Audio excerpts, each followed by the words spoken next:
Hello, this is RSCKY, the Android guy. Alright guys, so today I'm going to be going over something different, and that is the 3 flaws in the Kindle Fire HD. Now, I just felt this needed to be said besides the regular full reviews that I'm about to do. The Kindle Fire HD has 3 major flaws, and I just wanted to point them out so that everyone that's thinking about getting this tablet really takes these into consideration. And even if you have this tablet and you're within the return policy period, you should definitely just take this into account and see that if this does not bother you, then keep this device. But if it does, you might want to think about returning it. So here's the thing.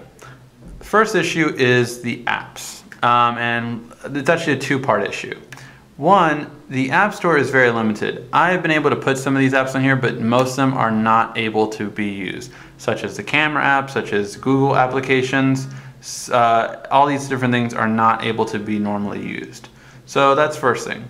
Second thing is that the App Store is very limited. That's actually part of the first part. The App Store is very limited.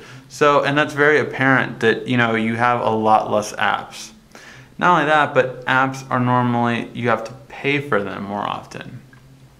So here's where it really goes down, that not only is it limited, but you have to pay for most of these apps, such as with Bad Pigs. That's one app that recently came out, and it's noticeable that you have to pay for it, where it's a free app on regular Android. So things like this are just really an annoyance that, that normally you would be able to have this app, but right now you can't because you don't have a full Android device.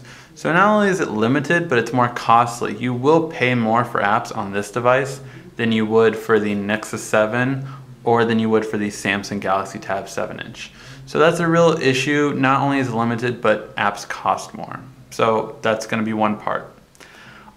Second part is the speakers.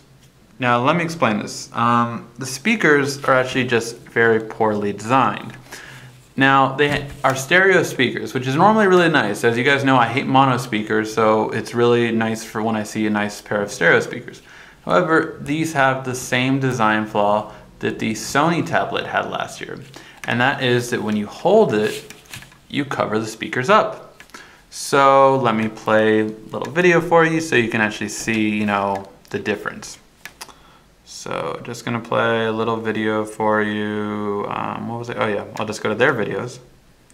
And so the video I'm about to play for you is very unique because their app allows you to flip it all the way around. So I'm doing this video for a purpose that you can see the difference, okay? So this is with me not covering the speakers as I have it upside down. Oops, and I push the back button. Okay. So this is me not covering the speakers up, purposely.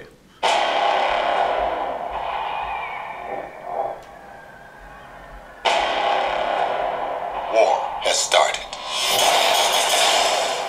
and we are hopelessly outgunned. Director Fury, I think it's time.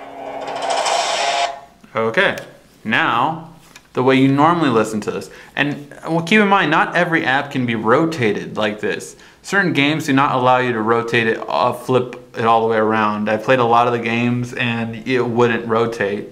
You can actually see it in the game review too. So this is just a problem. And now let's play it with me covering them up.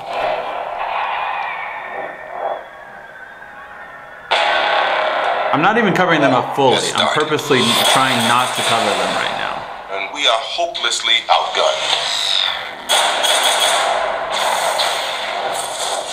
Director Fury, I think it's time. But there's so many different ways you can hold it, and you just end up covering it. Like, With mission, sir? I can try to not hold it, but it just, no matter what, a lot of the ways I'm just covering it instead of it sounding really good. It just gets a lot less. So that's the second issue. The last one is just inconsistency. And let me explain this.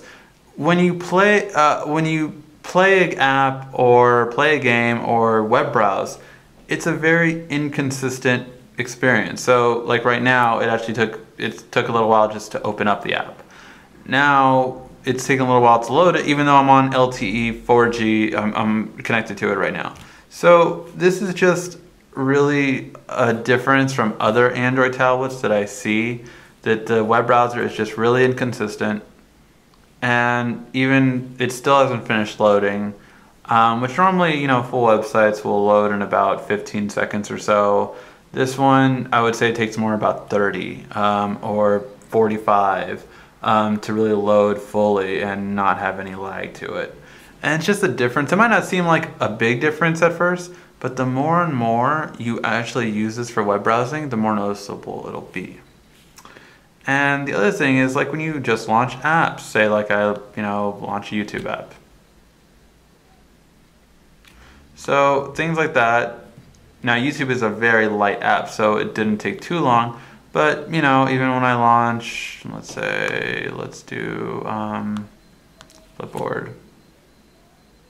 You can see it lags a lot of the time, and it's just it has to deal with their interface. Oh, and again, some apps cannot be rotated every which way you want them to be. So just again, the inconsistency that we see from this. And these are the 3 flaws that I see in the Kindle Fire HD. If this doesn't affect you, then you should keep this tablet, or you should buy this. But these are things that you won't find on the comparable tablets to this one. So it's just important to note. If you have any questions, feel free to ask. This has been RICKY, the Android Guy.